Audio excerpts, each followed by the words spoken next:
ছয় দফা বাস্তবায়নের দাবিতে নেত্রকোনায় স্বাস্থ্য সহকারীদের অবস্থান কর্মসূচি।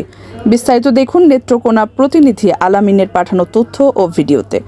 নেত্রকোনায় কেন্দ্রীয় কর্মসূচির অংশ হিসেবে অবস্থান কর্মসূচি পালন করেছে জেলায় কর্মরত স্বাস্থ্য সহকারীরা।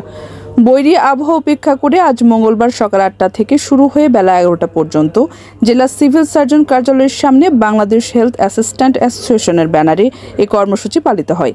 এই সময় অন্যান্যদের মাঝে বক্তব্য রাখেন সংগঠনটির জেলা শাখার সভাপতি মোহাম্মদ হাবিবুর রহমান, সিনিয়র সহ সভাপতি মোহাম্মদ আব্দুল হাই, সাধারণ সম্পাদক মনসুরুল হক পাবেল, সাংগঠনিক সম্পাদক মাহিনুর ইসলাম। কর্মসূচিতে জেলার ১০ উপজেলায় কর্মরত স্বাস্থ্য সহকারীরা অংশ নেন। এই সময় বক্তারা স্বাস্থ্য অধিদপ্তর কর্তৃক প্রস্তাবিত মাঠ পর্যায়ে কর্তব্যরত স্বাস্থ্য সহকারীদের নিয়োগ বিধি সংশোধনপূর্বক স্নাতক সমমান সংযুক্ত করে ১৪তম গ্রেড প্রদান, ইন সার্ভিস ডিপ্লোমা প্রশিক্ষণের মাধ্যমে ১১তম গ্রেডে উন্নীতকরণ, টেকনিক্যাল পদমর্যাদা প্রদান, পদোন্নতির ক্ষেত্রে ধারাবাহিকভাবে পরবর্তী উচ্চতর গ্রেড প্রদান সহ ৬ দাবি দ্রুত বাস্তবায়নে সরকারের প্রতি আহ্বান জানান। দ্রুত দাবি বাস্তবায়ন না করলে কঠোরতর আন্দোলনের হুঁশিয়ারি দেন বক্তারা।